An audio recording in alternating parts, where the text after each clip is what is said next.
আগের ক্লাসে আমরা ব্যাকটেরিয়া নিয়ে আলোচনা করেছিলাম, ব্যাকটেরিয়ার গঠন নিয়ে আমরা কথা বলেছিলাম।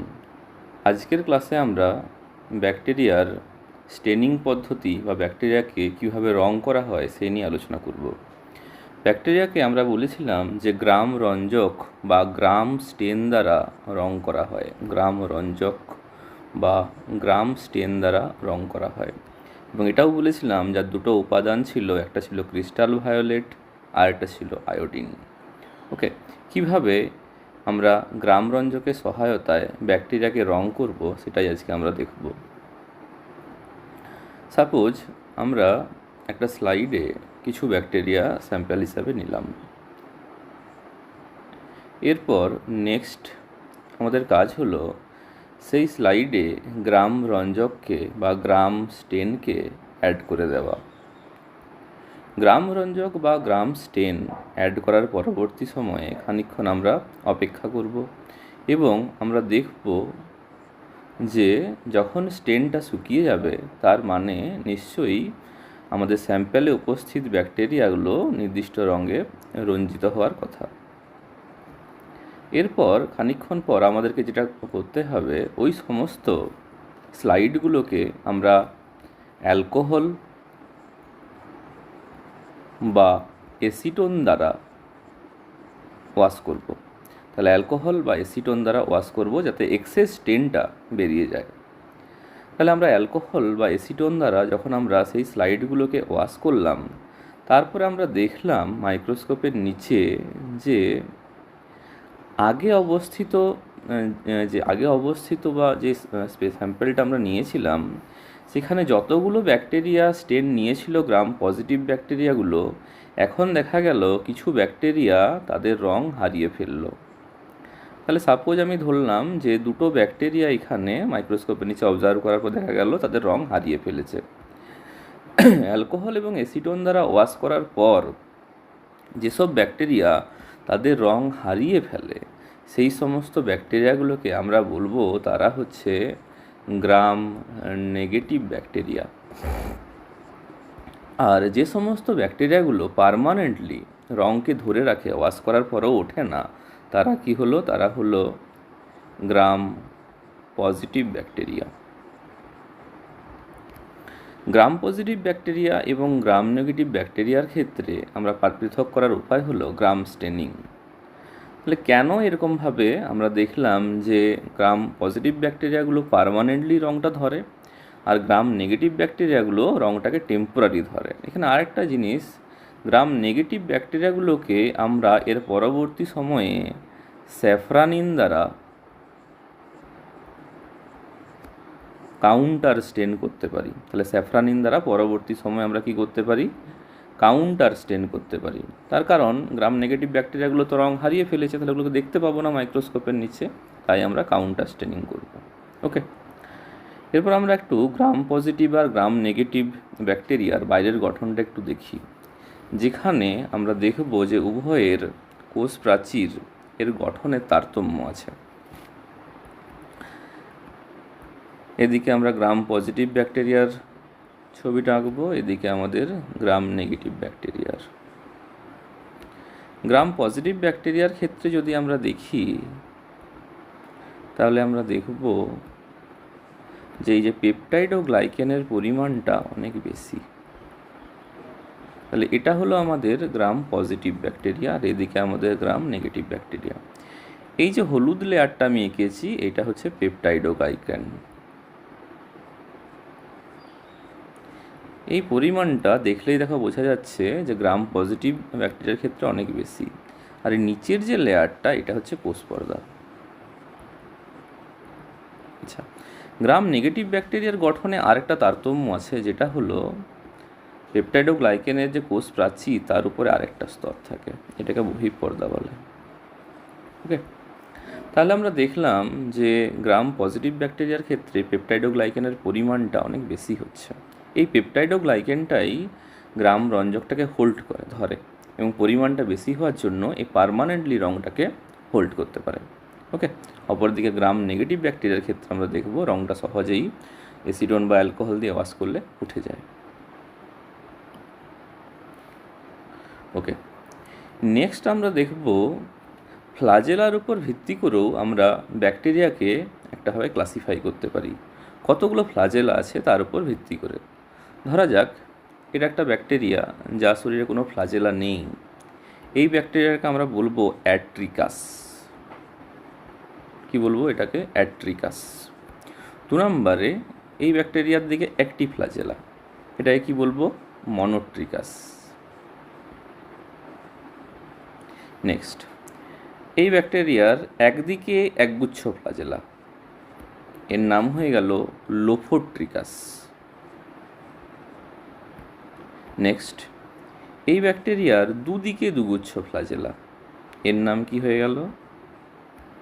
এমফিট্রিকাস। আর লাস্ট এমন একটা ব্যাকটেরিয়া যা সারা শরীরেই ফ্লাজেলা, একে আমরা কি বলবো? পেরিট্রিকাস। ওকে, তাহলে আমাদের ব্যাকটেরিয়ার গঠন, ব্যাকটেরিয়ার গ্রাম স্টেনিং পদ্ধতি এবং তার উপর ভিত্তি করে Gram positive Gram negative bacteria, ফ্লাজেলার উপর ভিত্তি করে শ্রেণীবিভাগ, এতটা পর্যন্ত আমরা কমপ্লিট করলাম। তাহলে প্রোক্যারিওটিক কোষ নিয়ে আমাদের যে পড়াশুনো ছিল সেটা খানিকটা হলেও শেষ হলো। আমরা প্রোক্যারিওটিক কোষেই বলি আর ইউক্যারিওটিক কোষেই বলি, যে কোনো কোষকে তো আমরা খালি চোখে দেখতে পাবো না। তাহলে কোষকে দেখার জন্য আমাদের মাইক্রোস্কোপের প্রয়োজন। তো মাইক্রোস্কোপকে যদি আমরা ভাগ করি তো বেসিক্যালি আমরা দুটো ভাগে ভাগ করতে পারি। একটা হচ্ছে আলোক অনুবীক্ষণ যন্ত্র বা লাইট মাইক্রোস্কোপ, আর একটা হলো ইলেকট্রন মাইক্রোস্কোপ, ইএম বা ইলেকট্রন অনুবীক্ষণ যন্ত্র। আচ্ছা, কেন এমন নাম হয়েছে? এখানে আলোক রশ্মিকে ব্যবহার করব, আলোর সোর্স হিসাবে আলোক রশ্মি ব্যবহার করা হবে, এখানে ইলেকট্রনের সোর্স ব্যবহার করা হবে দেখার জন্য। তো ইলেকট্রন মাইক্রোস্কোপের ক্ষেত্রে একটু বলে রাখি, ইলেকট্রন মাইক্রোস্কোপের আবিষ্কর্তা হলেন নল এবং রুস্কা। এই কোয়েশ্চেনটা আসে, ইলেকট্রন মাইক্রোস্কোপের আবিষ্কর্তা কে? নল এবং রুস্কা। ইলেকট্রন মাইক্রোস্কোপকে আবার দুটো ভাগে ভাগ করা যায়, একটা হলো স্ক্যানিং ইলেকট্রন মাইক্রোস্কোপ বা সেম, আর একটা হলো ট্রান্সমিশন ইলেকট্রন মাইক্রোস্কোপ বা টেম। ইলেকট্রন মাইক্রোস্কোপের রিজলিউশন পাওয়ার আলোক মাইক্রোস্কোপের তুলনায় বহুগুণ বেশি। ওকে, আচ্ছা, রিজলিউশন পাওয়ার কি? দুটো খুব ক্লোজলি অবস্থিত পয়েন্টকে পৃথক করার ক্ষমতাই হলো মাইক্রোস্কোপের রিজলিউশন পাওয়ার। খুব ক্লোজলি স্পেস, খুব কাছে অবস্থিত দুটো বিন্দুকে পৃথক করার ক্ষমতাই হলো মাইক্রোস্কোপের রিজলিউশন পাওয়ার। আচ্ছা, আমরা নর্মালি যে সমস্ত মাইক্রোস্কোপগুলো স্কুল কলেজে দেখে থাকি সেগুলো সব হচ্ছে আলোক মাইক্রোস্কোপ এবং সেগুলো হচ্ছে যৌগিক বা কম্পাউন্ড মাইক্রোস্কোপের মধ্যে পড়ে। মাইক্রোস্কোপের রিজলিউশন পাওয়ারের বার করানোর জন্য একটা নিয়ম আছে, সেই সূত্রটা হলো লিমিট অফ রিজলিউশন এলএন সমান 0.61 lambda by n sine alpha. এখানে এলএন এর অর্থ হলো লিমিট অফ রিজলিউশন,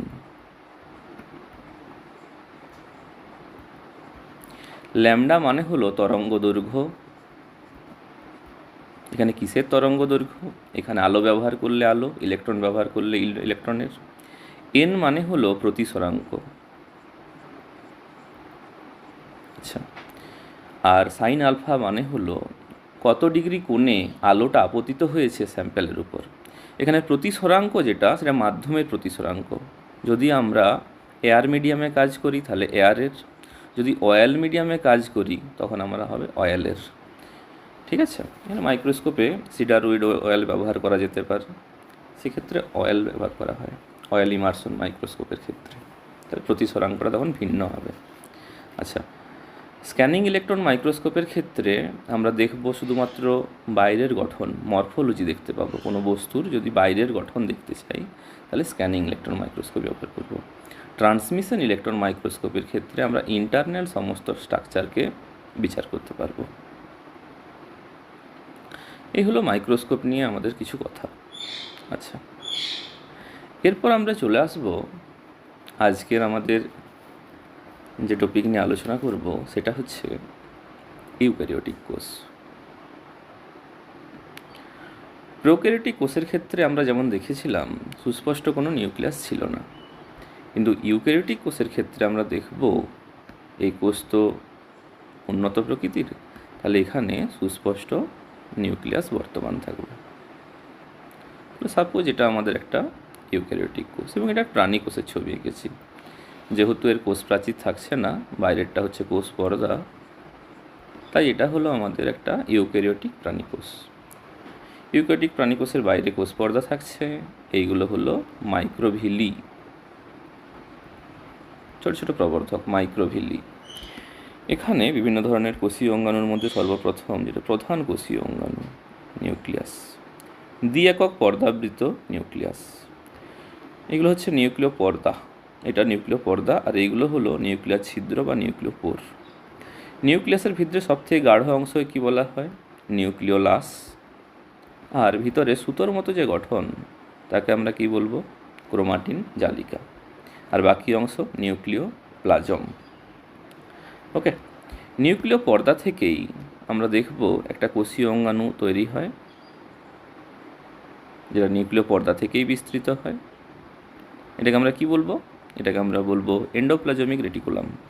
আচ্ছা, এর কাছাকাছি আর কি কি থাকবে? এখানে গলগি বডি থাকবে, আর কি থাকবে? আর থাকবে লাইসোজোম। এগুলো সবই একক পর্দা ঘেরা কোষীয় অঙ্গাণু। আচ্ছা, আর কি আছে একটা প্রাণী কোষে? সেন্ট্রোজোম এবং সেন্ট্রিওল। সেন্ট্রোজোম, তার ভিতরে দুটো সেন্ট্রিওল পরস্পর 90 ডিগ্রি কোণে আছে। আর আছে কি? মাইটোকন্ড্রিয়া, কোষের শক্তিঘর, আমরা ছোটোবেলার থেকে পড়ে এসেছি, যেটা দ্বি-একক পর্দাবৃত কোষীয় অঙ্গাণু। আচ্ছা, এখানে তো প্লাস্টিড থাকবে না, যেহেতু এটা আমি প্রাণী কোষের ছবি ড্র করেছি। ওকে, আর থাকবে ভ্যাকুওল, কিন্তু সে ভ্যাকুওল খুবই ছোট, আবার নাও থাকতে পারে। এখানে কোষ পর্দায় কিছু গঠন আছে, যেমন ধরো এটা, এটা হলো ডেসমোজোম। আর কি থাকতে পারে? টাইট জাংশন থাকতে পারে।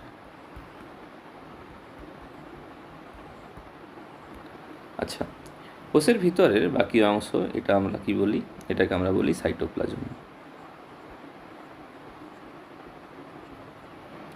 তাহলে এই হলো আমাদের একটা ইউক্যারিওটিক কোষ। ইউক্যারিওটিক কোষের সব থেকে বাইরে আমরা দেখছি কোষ পর্দা। এই কোষ পর্দা যেটা, সেটা সজীব এবং প্রোটিন, লিপিড, প্রোটিন দ্বারা গঠিত একটা পর্দা। আগে আমরা ব্যাকটেরিয়া নিয়ে আলোচনা করেছিলাম, সেখানে আমরা কোষ পর্দার পাশাপাশি কি পেয়েছিলাম? আমরা কোষ প্রাচীর পেয়েছিলাম। যদি আমরা উদ্ভিদ কোষ আঁকতাম তাহলে আমরা কোষ প্রাচীরের ছবিও আঁকতাম, কিন্তু এটা প্রাণী কোষ। আচ্ছা, প্রত্যেকটা অংশ নিয়ে আমরা ডিটেল স্টাডি করব। আচ্ছা, সর্বপ্রথম যেটা সবথেকে মেন অংশ, সেটা হচ্ছে কোষের নিউক্লিয়াস। সেটা নিয়ে আমরা আলোচনা করব, এবং আরেকটা জিনিস নিয়ে আমরা আলোচনা করব আজকের ক্লাসে, সেটা হলো কোষ পর্দা নিয়ে।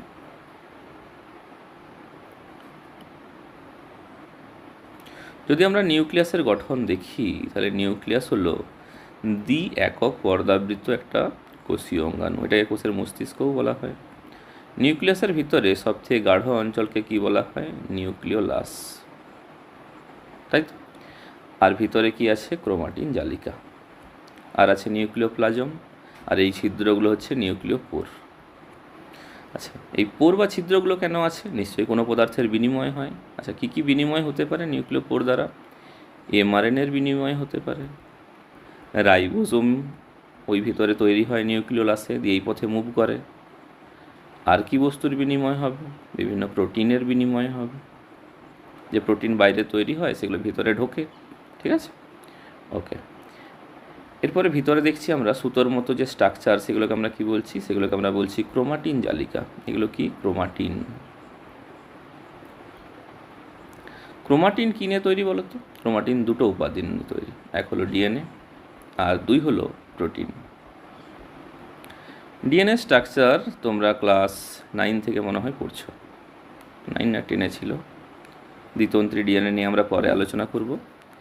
প্রোটিন নিয়ে একটু আলোচনা করি। এই প্রোটিনগুলো দু রকমের প্রোটিন, এক হয় হিস্টোন আর এক হয় নন হিস্টোন। আচ্ছা, হিস্টোন এবং নন হিস্টোনের কিছু বৈশিষ্ট্য আমাদেরকে জানতে হবে। হিস্টোন প্রোটিন মানেই আমরা জানবো এটা আমাদের পজিটিভলি চার্জড হবে, ঠিক আছে? এটা কি হবে? এটা ক্ষারীয় হবে। আর এখানে লাইসিন আর আর্জিনিন অ্যামাইনো অ্যাসিড বেশি থাকবে। কতগুলো হিস্টোনের উদাহরণ দেওয়া যাক। H2A, H2B, H3, H4 এবং H1। অপরদিকে নন হিস্টোন প্রোটিন যেগুলো, সেগুলো ঠিক বিপরীত।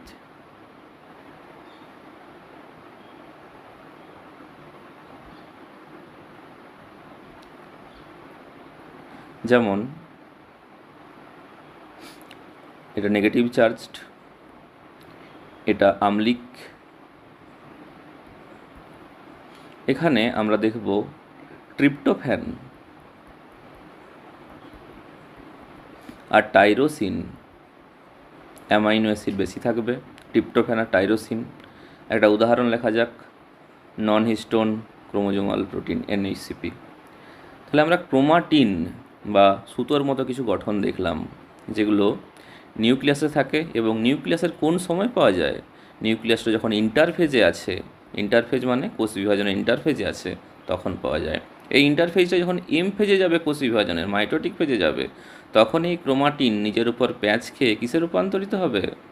ক্রোমোজোমে রূপ নেবে। অর্থাৎ ক্রোমাটিনটাই পরবর্তী সময়ে ক্রোমোজোমে রূপান্তরিত হয়। আচ্ছা, ক্রোমাটিন যেটা আমরা দেখলাম, সেই ক্রোমাটিন আবার দুরকমভাবে ভাগ করা যায়। একটা ইউক্রোমাটিন, ক্লাস 10এও ছিল, আর হেটেরোক্রোমাটিন। ইউক্রোমাটিন মানে হচ্ছে যে ক্রোমাটিনটা সর্বদাই সক্রিয় অবস্থায় থাকছে আর ইন্টারফেস দশাতে হালকা রঙে রঞ্জিত হয়, হালকা স্টেন নেয়। অপরদিকে হেটেরোক্রোমাটিন নিষ্ক্রিয় আর গাঢ় স্টেন নেয়। এতটা পর্যন্তই আমাদের ছিল ক্লাস 10-এ। এখন আমরা হেটেরোক্রোমাটিনকে আবার দুটো ভাগে ভাগ করব। হেটেরোক্রোমাটিনের দুটো ভাগ কি কি হতে পারে? এক, কনস্টিটিউটিভ হেটেরোক্রোমাটিন, আর দুই, ফ্যাকাল্টেটিভ হেটেরোক্রোমাটিন। কনস্টিটিউটিভ হেটেরোক্রোমাটিন যেটা, সেটা মনে রাখবে সর্বদা নিষ্ক্রিয়। ফ্যাকাল্টেটিভ হেটেরোক্রোমাটিনটা কিন্তু সময়ে সময়ে সক্রিয় হতে পারে। এরকম ফ্যাকাল্টেটিভ একটা হেটেরোক্রোমাটিনের এক্সাম্পল আসে পরীক্ষায়, সেটা হলো বার বডি, BARR। ওকে, আচ্ছা, তাহলে বার বডি কি? বার বডি জানতে গেলে একটু ক্রোমোজোম নিয়ে ধারণা থাকা প্রয়োজন। মেয়েদের ক্ষেত্রে যদি আমরা ক্রোমোজোম নাম্বার দেখি, তাহলে তার দেহকোষে ক্রোমোজোম সংখ্যা হলো 44টা অটোজোম আর 2টো এক্স ক্রোমোজোম, অর্থাৎ সেক্স ক্রোমোজোম। এই 2টো এক্স ক্রোমোজোমের মধ্যে কি হয়? দেহকোষে একটা এক্স ক্রোমোজোম কি হয়ে যায়? নিষ্ক্রিয় হেটেরোক্রোমাটিন হয়ে যায়। এই দেহকোষে একটা নিষ্ক্রিয় এক্স ক্রোমোজোম যেটা হেটেরোক্রোমাটিনে রূপান্তরিত হয়, সেটাই হচ্ছে বার বডি। এটা কেন হয়? কেননা পুরুষের ক্ষেত্রে তো একটা এক্স ক্রোমোজোম থাকে, একটা ওয়াই থাকে। ডোজটাকে ঠিক রাখার জন্য, প্রোটিনের পরিমাণটা সমান রাখার জন্য দেহকোষ থেকে মেয়েদের একটা এক্স ক্রোমোজোম নিষ্ক্রিয় হয়। কিন্তু এটা জনন কোষে হয় না, দেহকোষেই শুধু এই ঘটনাটা লক্ষ্য করা যায়। তাহলে আজকে এই পর্যন্তই। নেক্সট ক্লাসে আমরা বাকি জিনিসটা নিয়ে আলোচনা করব।